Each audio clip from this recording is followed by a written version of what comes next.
Welcome to sports, everybody. A number of the country's top junior runners will be on showcase this weekend. Here in the capital, the Albury Sales Primary School cross-country meet takes place at Fort Charlotte, while the B3A's high school relays takes over the Thomas A. Robinson Stadium. Over in the nation's second city, the Grand Bahama Sports Complex will also come alive with the second annual Sunland Stingers Relays. PTA President Bonnie Baisden and Sunland Principal Merton King all looking forward to the competition. This is the very first track meet as far as schools are concerned for the season and for the year. So it's very, very important for Sunland, who is promoting and hosting this relay event, so that we can see who will have the best relay teams for this upcoming island sports this year. I think it's an important event because, of course, you know, nowadays sports happen to be a very important aspect of the school's curriculum on the whole. And if you're going to bring schools together, I can't think of a better way than to actually do that through the sporting activities. And so it's important for us. This is our second year of doing it. Last year we thought it was a success. And this year we are hoping that it's going to be even greater than last year. Now, physical education teachers Charlene Hamilton and Eon Austin are chopping at the bit. They say the Stingers are ready to shine. We have been working very hard, especially with the baton exchange, because, you know, relay meet, and once you mess up with the baton passes, we're going to have a problem right there. So we have been working very hard with baton exchange.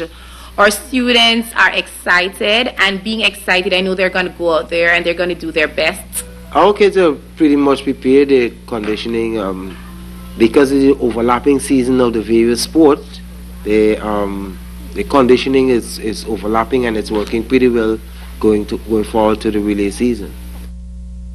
Well, still talking track and field, schools around the country hosting their various inter-house meets. Our Ricardo Lightbourne was at the Grand Bahama Sports Complex earlier today, and he took in some of the action.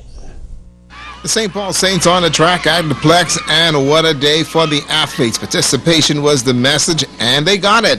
Okay, little guys, show mom and dad that you are the future stars of tomorrow. Here comes the next generation of the Golden Girls. Remember the faces, the stars of tomorrow. The St. Paul Saints have a wealth of talent, and it showed on the track today. Genetics plays an important role in an athlete's performance. A hint to Michael and Valerie. Team captains just asked their athletes to do their best in running events, and their best was evident today. We have the runners for the short distance. The long distance and the throwers we didn't do so well in, but the short distance, the 100, the 200, the 400, I think we have that. The athletes are performing superbly. They're giving it their all. They're performing like true soldiers, and we are proud of our athletes. We've had some first places and second places, and we are expecting great results. Guess what? We are going to be the winners because we are working hard, and our athletes are on the ball and ready to go, and they are going. Fan support for the Saints was A1 today, and it really made a difference. Principal Lynn Glinton felt pretty good about the competition. Team spirit, win, lose, or draw participation, never give up was the motivation today. We now have David in the lead, Andrew in second place, and Peter in third place. And so we are looking forward to a wonderful, wonderful day. And team spirit is out here, and we're just very, very pleased with what's been happening in our house sports. The Peter Tigers, Andrew Soldiers, and those David Lions, congratulations, and forget the numbers. You all are winners. I declare it a tie.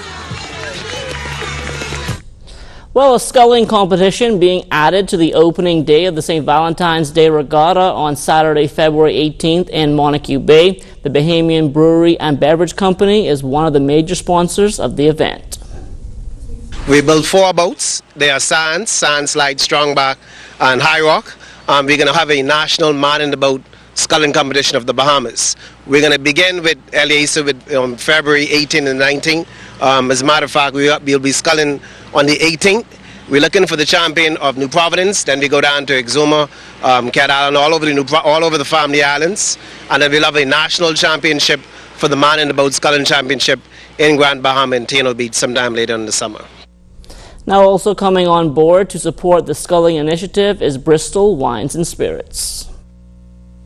This is a new venture for us in terms of the events that we're going to have during this weekend on the 18th and 19th. And we'd like to take this along with Sands and Eliasa around the Bahamas, have this competition, create something new, create some new excitement, and just be a part of something that's local here in the Bahamas.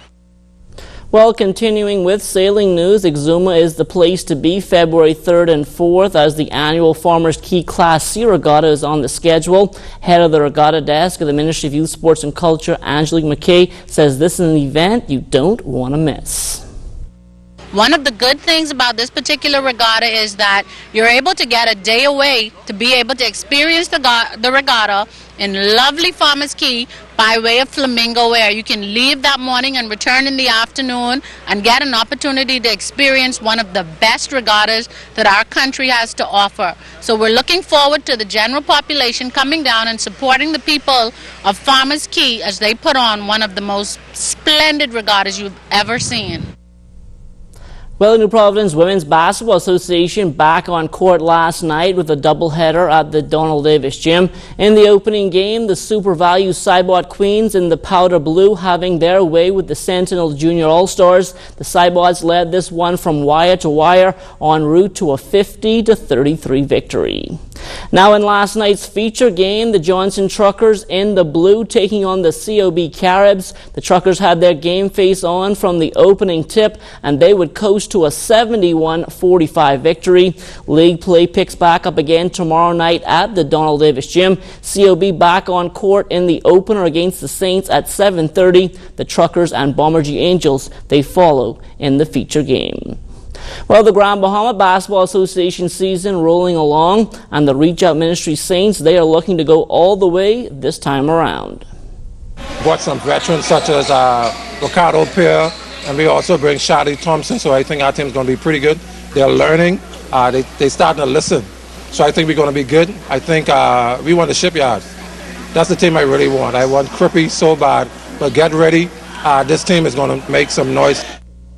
Well, 4J's Enterprises set to start its national weight loss competition tomorrow at the R.M. Bailey Park between the hours of 9 a.m. and 3 p.m. Competitors must purchase 2 of the recommended weight loss formulas, and whoever loses the most weight at the end of the competition will be declared the winner. 4J's president Jason DeVoe is the man spearheading this initiative. Being overweight or proper weight management contributes to many issues, ailments, and situations with one's body. For example, when you're overweight, that can lead to actually distribute your high blood pressure incorrectly. It leads to an imbalanced cholesterol level, stress management. So weight management is very, very crucial, very important to the athlete as well. So you're encouraging all the athletes to come at the R.M. Bailey tomorrow? Definitely. Whether you're an athlete by profession or you're just someone who just wants to stay in shape, playing recreational basketball, pickup golf, whatever it is, you can definitely come on out, take part in our challenge.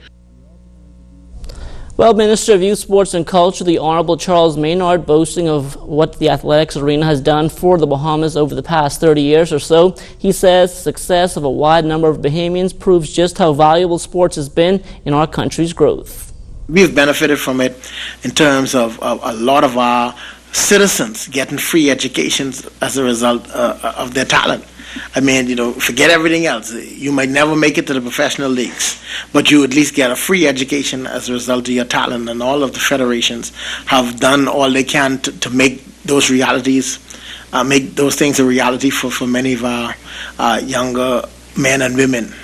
In sports generally, and that means a lot in terms of national development, because you have a cadre of educated people who can then participate in the building of your country, and that is a direct link to whatever we've been doing in our sports programs throughout the nation.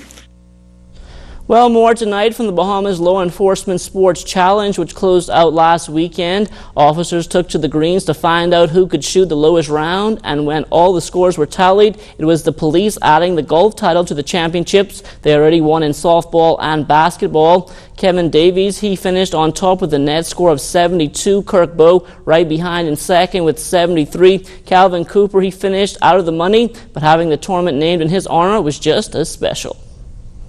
This is the first time the golf tournament has been named in my honor. There had been another trophy named in my honor, and I always feel that it really means something if the thing you love doing is regarded as something for which you should be honored. It's something I love to do, and it's mostly not golf playing so much as golf management, because I'm not that great a player, but it's the management of golf, and I enjoy it. And it's great to know that a group, appreciate the effort you make. And that will do it for sports.